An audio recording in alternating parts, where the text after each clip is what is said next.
hasta de derechos humanos en Carabineros hoy en día que potencian esto permanentemente. Sabemos que hay sectores que son distintas formas de operar. Obviamente que cuando los vecinos llaman, porque acá no hay que olvidar que los vecinos llamaron, los vecinos del sector llaman diciendo que hay una reunión en el lugar que no respetaban el aforo. Obviamente que cuando uno ingresa a algunos lugares, la gente no nos recibe igual en todos lados. Muchas veces también nos reciben con violencia, nos reciben tirándonos proyectiles, muchas veces con barricadas. Y obviamente que ahí también se lamenta la forma en la cual se ingresa. Ojalá que eso no hubiese pasado. Ojalá que las personas respeten las medidas de cuarentena, de restricción, que no se reúnan. Sobre todo también cuando hablamos de ollas comunes, existen protocolos para las ollas comunes. Existen ya hace cerca de 6 u 8 meses, en donde se hace un trabajo colaborativo con los municipios y también con Carabineros, para poder velar de que esa olla común, las personas que están ahí, no estén con COVID, estén registradas y que puedan hacer eso, que es súper esencial, sin ningún inconveniente. Para el doctor Glenn, Chile está liderando el proceso de vacunación. Tenemos entendido que un 30% de la población ya se ha vacunado. ¿Cuándo cree usted que eso se va a notar en la carga hospitalaria? Y si también, y sumar a esto, si en la relación con la pandemia primera ola versus lo que estamos viviendo hoy, la edad promedio de las personas que hoy están en la UCI son 20 años menores. ¿Podría ser la vacunación temprana a personas sanas, más jóvenes, que tienen que ir a trabajar, que están trabajando presencialmente, una buena solución? Si me puede contestar esas dos preguntas. Sí, pensamos que debería haberse un alivio producto de la vacunación probablemente a finales de abril y quizás ya a principios de mayo, porque esa es la dinámica. Y ustedes saben muy bien, lo hemos conversado antes acá, ¿cierto? Sí. Que cuando un paciente COVID grave se hospitaliza en cuidado intensivo, está normalmente varias semanas. Entonces se va produciendo un efecto acumulativo en la carga que no hace que las camas se liberen. Respecto a si va a vacunar antes a gente más joven, yo creo que hay estrategias de salud que pueden ser absolutamente plausibles.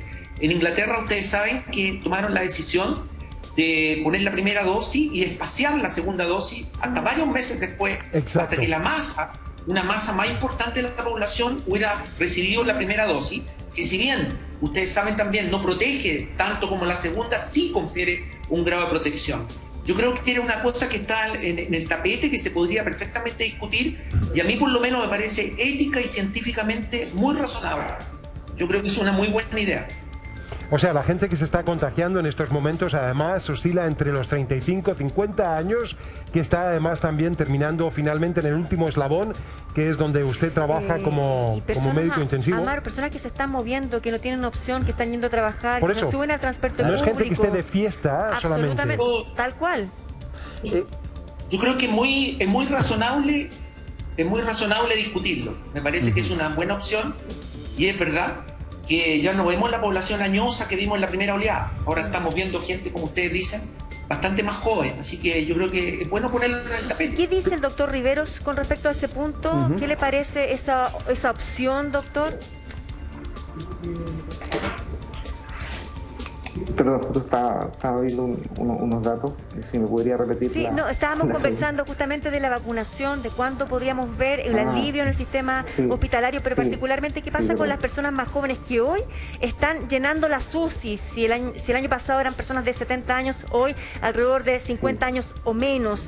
Empezar a vacunar ese grupo etario, empezar a vacunar a las personas que tienen que salir sí o sí, que están en actividades presenciales, que se mueven en el transporte público y que no tienen opción.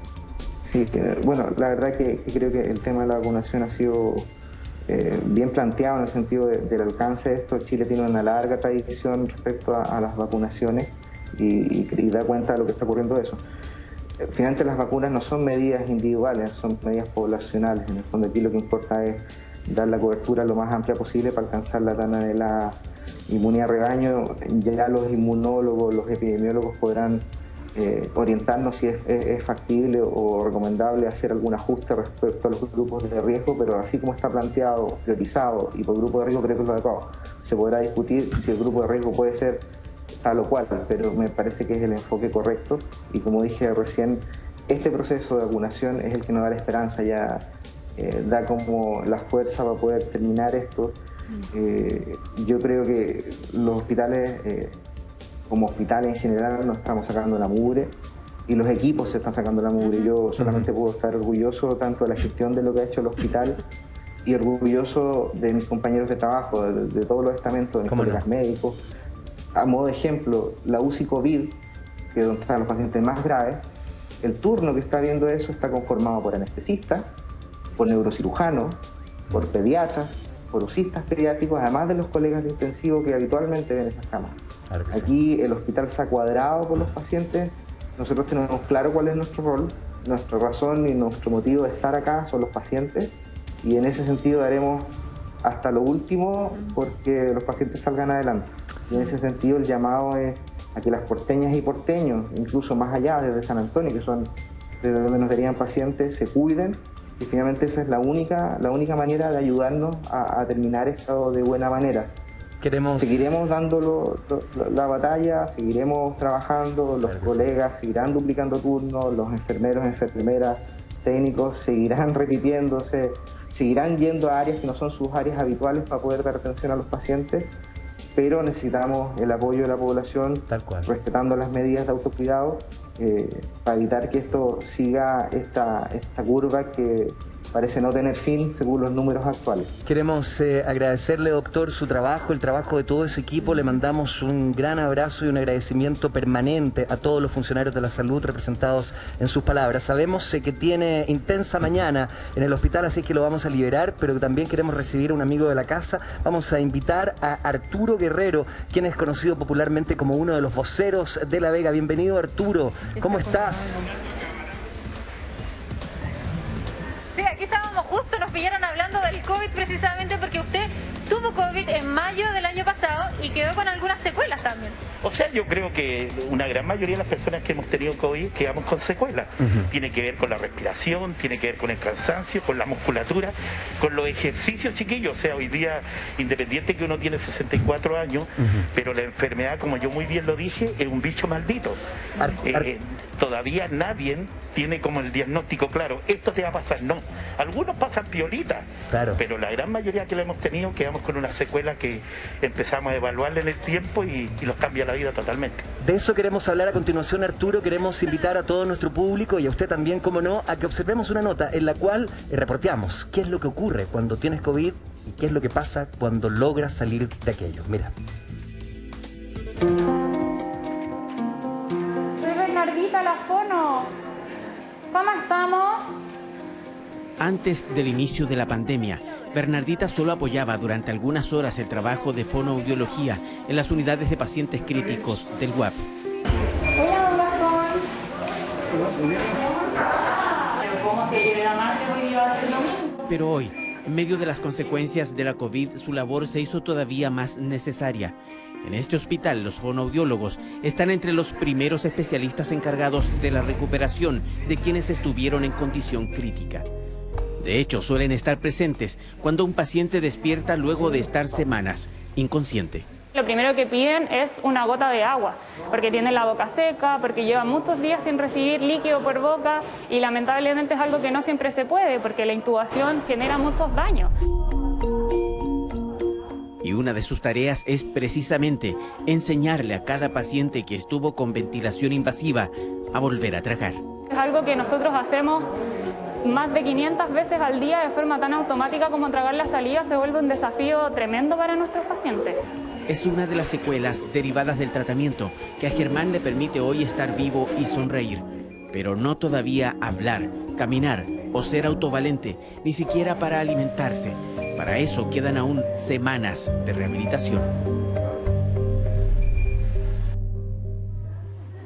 Hola, buenas. Hola, buenas tardes.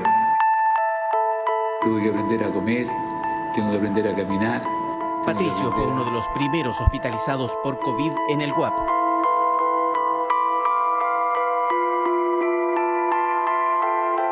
Gracias a todo el personal. Para llegar a este momento, pasaron muchas semanas de tratamientos que le permitieran prescindir de cuidados médicos permanentes. Es el momento del egreso hospitalario. No es el término del Es el principio de mi año de recuperación. Tal como escuchó, Luego de superar la etapa más severa de la enfermedad, Patricio está por completar 1 año en recuperación. Yo me gradué. El tratamiento que él recibió fue prácticamente experimental. Claro, nadie sabía cómo enfrentarlo. Cuando yo le dije a los doctores, ¿quedé inmune? Me dijeron, no tenemos idea. Pero los médicos sí tenían una idea de las secuelas de este desconocido virus en un paciente que estuvo varias veces a punto de morir. Una vez que pudo volver a casa, su estado era tan débil que hasta hoy tiene prohibido salir a la calle. Lo que más me afectó, aparte de la enfermedad, fue cuando me dijeron, tiene que estar 1 año sin salir. No puede trabajar por 1 año, porque no tiene defensa, porque no tiene capacidad pulmonar. Mira, mi papá tiene COVID. Pero tal como veremos enseguida, la principal preocupación de Patricio hoy tiene que ver con una de las secuelas que más lamenta: el daño a su salud mental. Según un estudio de la Universidad de Concepción, las secuelas vinculadas a la COVID no necesariamente dependen de la severidad que experimentó el paciente, aunque hay una consecuencia que es transversal. Hay mucha fatiga, los pacientes se sienten realmente que no pueden hacer incluso ni el 10% de lo que hacían previamente, y eso también es concordante con lo que dicen los italianos, los americanos y los chinos. Y hemos escuchado también gente que dice que eran muy sanos, muy deportistas, y ahora como que caminan 2 o 3 pasos y les cuesta respirar. Pero llamaba mucho la atención la alteración neuropática, motora, incluso referían algún grado de disfunción eréctil o que había alteración en la calidad de vida relacionado por esa esfera. Hoy, a más de 1 año del primer caso confirmado en Chile, todavía hay quienes parecen no comprender el riesgo. En la clínica Indisa, al igual que en la mayoría de los hospitales públicos y privados, nunca más volvieron a la normalidad en sus unidades de paciente crítico. Hoy, fundamentalmente son personas jóvenes. Hoy tenemos la mayoría de los pacientes COVID graves que tenemos en ventilación mecánica son personas entre 35 y 50 años. Hay secuelas cerebrales, secuelas neurológicas, secuelas pulmonares, secuelas cardiovasculares, secuelas psicológicas. Hoy, para los especialistas, están todavía más claras las secuelas que este virus deja en sus pacientes. No todas ellas directamente relacionadas con lo que en un principio se consideraba solo una patología respiratoria. En las personas mayores de 65 años se ha visto que aumenta el riesgo durante el COVID de hacer infartos cerebrales y hemorragias cerebrales. En cambio, las personas menores de 65 años aumentan los riesgos de tener trastornos neuropsiquiátricos, como delirios, como trastornos ansiosos, depresivos. ¡Ah, ya! ¡Buena, ¡Bien, Gregorio! Hasta antes de ser hospitalizado, Gregorio era maestro enfierrador en construcciones, una labor que, por cierto, requiere autonomía, agilidad, fuerza, nada de lo que hoy este hombre de 60 años pueda demostrar. Estuvo 3 meses hospitalizado y una vez que su condición dejó de ser crítica, llegó a esta unidad especial enfocada en la rehabilitación. Sí, estoy mal, pero como les digo, gracias a Dios, estoy bien ahora. Estoy bien, camino, pues me hace caminar. A pesar de las apariencias, efectivamente Gregorio está mucho mejor que el día en que llegó a este recinto, único en su clase en el sistema público de salud. Está sin traqueostomía en este minuto, por lo tanto, aproximadamente en 1 mes hemos logrado decanularlo, hemos logrado que haga bipedestación y marcha, que es el objetivo primario, ¿cierto?, de nuestra unidad. Esta unidad, a la que ingresamos con todas las medidas de aislamiento para proteger a los enfermos, funciona en el Hospital Metropolitano. Intenta hacerse cargo de esa necesidad de rehabilitación de los pacientes COVID, un fenómeno que seguirá en aumento conforme avanza la enfermedad. Tenemos que hacernos cargo de esas otras comorbilidades, porque son muy importantes para que estas enfermedades también evolucionen en forma favorable y más rápidamente. Pero este es el único recinto de este tipo en Chile. La falta de personal y recursos hace que la regla general sea que cada unidad de paciente crítico intente tratar las secuelas que provoca la COVID-19 en enfermos que estuvieron hospitalizados. Afírmate, María. Saca pecho, excelente, ahí sí, ahí sí. La mayoría de esas afecciones son de carácter motriz y no en pocos casos se mantienen durante meses, incluso en pacientes como Darío, que era un activo ciclista y mantenía buena salud. Bueno, lo que antes era muy fácil, que era levantar el pie y pasarlo por arriba para poder montarse en la bicicleta, hoy día no es tan fácil, hoy día es poner la bicicleta más de lado, avanzarla y ahí poder subirse. Hace poco pudo montar nuevamente su bicicleta. Ese virus que contrajo hace casi un año todavía le afecta y provocó secuelas que probablemente llevará de por vida. Sufre hoy de insuficiencia renal crónica. Los contagios con la COVID-19 están llegando a picos que no se veían desde la peor etapa de la pandemia en Chile. Esta vez con pacientes más jóvenes que parecen no estar conscientes que la enfermedad es mucho más que una gripe fuerte, como suelen describir los escépticos. La inmunización comienza después de 2 semanas de la segunda dosis y la gente recién, 3 millones de personas tienen puesta una dosis. Pero se están comportando como si estuvieran todos con inmunidad. Es increíble ver que todavía hay gente escéptica de esto. A mí me encantaría esa gente joven que dice que la pandemia es un invento, que es para controlarnos o cosas así, tomarlos de la manito y que vinieran a ver un día cómo es vivir la UCI, vivir la pandemia en primera persona. Y estamos en estos momentos con un nutrido panel, pero Glenn, quiero ir contigo porque tú estás en cuenta regresiva, tienes que atender a tus pacientes, eres intensivo, estás ahí en el último de los eslabones, cada 13 minutos muere un compatriota, nos lo has dicho tú, y quiero preguntarte por las secuelas, ¿cuántos finalmente, verdad, de los pacientes con COVID registran, en términos de porcentaje, estas secuelas importantes? Es un porcentaje bastante significativo. Entre las secuelas menores y mayores, probablemente alrededor del 70%. Secuelas graves, secuelas invalidantes y secuelas que impiden volver a tener la misma capacidad funcional que antes del COVID. En ese porcentaje probablemente estamos hablando de alrededor de un 30% aproximadamente. En Estados Unidos la mezcla de las secuelas mayores o menores se da en alrededor de 60 y 70 y le pusieron el término long haulers, que son distintas secuelas en todas las esferas que se dijeron en el reportaje. A nosotros nos preocupa mucho el paciente crítico crónico, que es este paciente que pasa más de 3 semanas con nosotros y después hemos tenido pacientes 3, 4 meses hospitalizados y algunos de ellos salen. Y el problema es que uno se pregunta qué después, digamos, a dónde van, porque no pueden ir a la casa directamente. Y en ese sentido, debo decir que yo no conocía esta unidad del Hospital Metropolitano. Me siento gratamente sorprendido y yo creo que ese es el camino cuando salgamos de esta crisis, como se dijo en este panel, y reconstruyamos la salud pública en Chile, una salud digna para todos, digamos, y volviendo a los hospitales públicos que se lucieron en esta pasada y hoy día también, un sacrificio enorme. Me siento muy orgulloso de todos ellos, hay muchos pecados nuestros que están ahí. Yo también nací de ahí, del Hospital Van Buren, y yo creo que tenemos la esperanza que esto nos cambie para mejor. Es nuestra esperanza lo que nos aferra para tratar de mantener optimismo en medio de la tormenta.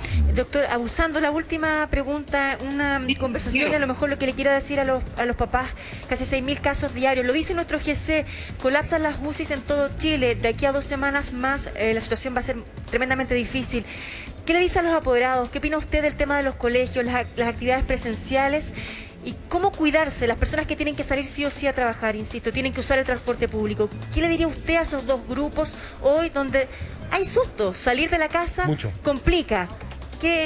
Queremos escuchar sus palabras. Sí, yo sinceramente creo que son problemas muy complejos. Mi opinión personal es que el inicio de clase presencial en marzo fue precipitado, porque todos sabíamos, no había que ser Sherlock Holmes, lo que iba a pasar en marzo, digamos, que íbamos a estar en esta situación bastante compleja. Yo habría postergado hasta abril. Si yo tuviera hijos chicos, yo no los mandaría al colegio en este momento, lo quiero decir con profunda franqueza, y en ese sentido tengo una convicción súper clara que me parece que fue una medida prematura. Un mes más, un mes menos. ¿Alguien se acuerda de lo que fue la Segunda Guerra Púnica, digamos, o haber perdido un mes después? Yo sé que hay dimensiones más complejas, pero no quiero simplificar, pero yo creo que se podría postergar un mes por lo menos hasta que pasara el pic más severo. Y respecto al transporte público, yo creo que perdimos mucho tiempo en tratar de implementar, y yo creo que se podría haber hecho. Había las herramientas legales para presionar a los distintos trabajos e industrias de hacer entradas diferidas. Y yo creo que se perdió esa oportunidad. Creo que hubo tantas cosas que yo creo que la historia nos va a enseñar quizás para futuras pandemias de los errores que se cometieron. Pero pienso que si uno va en el transporte público con las precauciones máximas, hay que tratar de mantener la distancia, hay que tratar de no hablar. La gente en general, el mayor contagio no es tanto por el roce de ropa con ropa, sino la conversación directa y las gotitas que saltan, digamos, cuando uno habla directamente. Si yo creo que eso es necesario y es fundamental, y uno meterse en horarios en que esté así, un poco hacinado, hay que irse a los extremos del vagón del metro, y yo también viajo en metro, por eso lo digo, tratar de llevar un frasquito con alcohol gel, ponerse la mascarilla bien puesta, digamos, no conversar con nadie, tratar de dar la espalda, digamos, a las situaciones y no temerle tanto al roce, sino más bien a la conversación cara a cara. Doctor, creo que son precauciones. Doctor, no queremos abusar de su tiempo, pero tenemos una pregunta urgente que tiene que ver con algo que ha comenzado a dialogarse estos últimos días en nuestra población. Tiene que ver con el síndrome multisistémico pediátrico, esta enfermedad conocida como el PIMS. Ya son más de 200 niños, falleció un pequeño de 16 años. Bueno, hay poca información. ¿Qué nos dice usted? Yo también tengo muy poca información de eso. Es un tema que es nuevo, como tantas cosas de esta enfermedad. Quizás no tengo información científica más que lo que ustedes saben, digamos, porque se escapa a mi ámbito, pero me parece que apunta un hecho de que nadie está libre, digamos. Yo creo que incluso los niños pediátricos, yo tengo algunos familiares, incluso en el mundo intensivo pediátrico, que me dicen que han llegado niños y que tienen a veces cursos graves. Entonces yo creo que es la mayor razón para cuidarse. Mi recomendación final, y les agradezco mucho la invitación a este panel, es que todos se guárdense, no vayan al mall. Queda un mes y medio, nos pueden ayudar, ¿no? Ayúdennos, no organicen actividades familiares, posterguen la celebración de cumpleaños, quédense en sus casas y traten de protegerse y proteger a los demás. Esto lo hemos dicho 1000 veces y lo quiero insistir con mucha fuerza. Vienen semanas durísimas y es la única forma que la gente nos puede ayudar.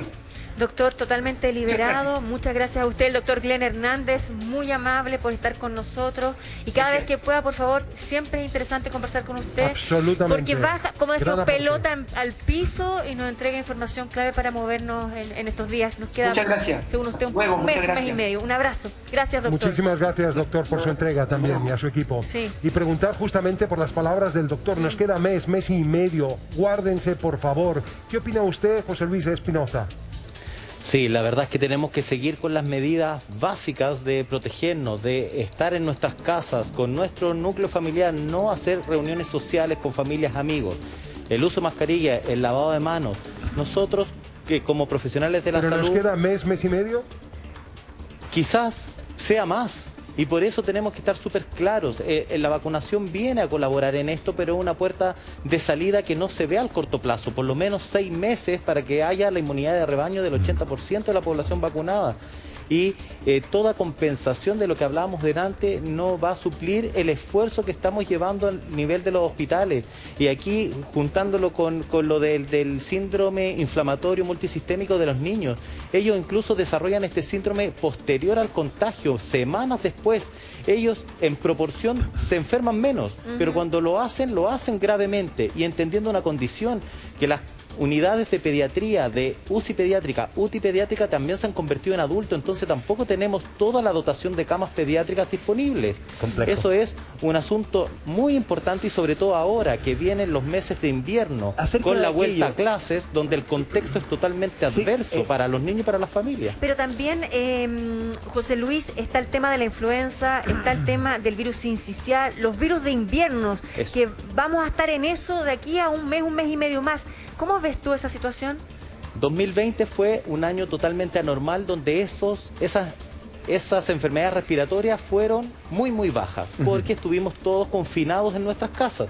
Este año se espera que sea diferente, porque ya los niños están de vuelta, y entendiendo que los profesores todavía no están todos vacunados, los niños no son vacunados, y hay otras condiciones que no necesariamente tienen que ver con la asistencia, los aforos, sino que cómo se moviliza la población en general para el transporte de los niños, el transporte público también, los automóviles y toda la congestión que eso crea. Hay más personas en las calles y también las condiciones en los colegios.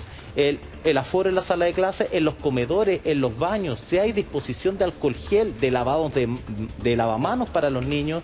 También esto desde el contacto físico, que son tan... la afinidad que tienen los niños con el contacto con sus compañeros, eso lo tenemos que prever, y eso son condiciones que son muy difíciles de manejar. El contexto no está para eso, y también coincido con otras palabras, que fue una decisión apresurada de iniciar el año escolar donde no estaban las condiciones. Muchas gracias, José Luis. Daniel, a ver, estamos hablando del agotamiento. Tú dijiste hay una suerte como de cansancio ya estructural en nuestra sociedad. Supuestamente nos queda un tramo. ¿Cuál sería tu recomendación como psicólogo para poder enfrentar esta fase que aún nos está costando tanto? Es tan complejo, Sergio, porque somos todos los seres humanos diferentes. El coronavirus llega a nuestro país en un momento histórico, de nuestro país muy particular, que nos toma en un estado como de cierta incertidumbre extra, ¿no? Pero a mí me parece que la principal recomendación es que las personas... Va a sonar medio poético lo que digo, pero creo que es así. La poesía es la única verdad. Bueno, lo dijo Cesare Pavese, el poeta italiano que a mí me gusta mucho. Ya me perdiste. Perdón. No, está bien. Lo que pasa es que todo aquello que pueda resolver nuestra incertidumbre es el diálogo.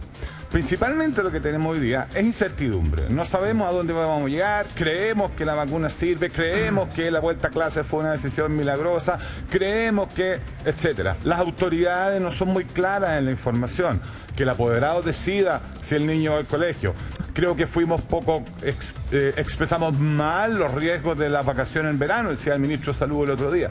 Cuando hay una confusión así tan generalizada, lo primero que buscamos los seres humanos es certidumbre. Necesitamos saber cosas. Y el principal error, fíjate tú, es buscar información en lugares que no corresponden. A mí me llama la atención que gente se informe, personas se informen de lo que está ocurriendo en el país a través de una plataforma como Facebook, ponte tú. Eso me parece que es un problema que debemos atender como país también. Es decir, y por otra parte, esta cuestión que hemos llamado la infoxicación, personas intoxicadas de información por todos lados, en que más angustia nos genera, más miedo y más tensión genera para el futuro venidero, en el que tenemos que estar, yo quiero ser enfático en esto, todos como comunidad, como territorios, preocupados de los otros. Yo no me vacuno por mí, si a mí me puede atropellar un auto mañana. Yo me vacuno para proteger a las personas que me rodean y principalmente para proteger a aquellas personas que yo no conozco. Las personas que encuentro en el supermercado, los compañeros que encuentro en el canal, la persona del transportista que me trae, para no contagiar a esa persona de la que yo no tengo ninguna información, es que yo hago un gesto voluntarioso de vertirme sobre el prójimo. Eso se soluciona, Sergio querido, conversando dentro de la familia, hablando con los seres que queremos, dialogando con los niños, niñas, jóvenes y con los adultos, y no necesariamente hablando de mira cómo se muere la gente, que atroz, que los 6.000 casos, que miramos los casos con morbo, ¿te das cuenta, no? No, y es muy difícil, Daniel, porque...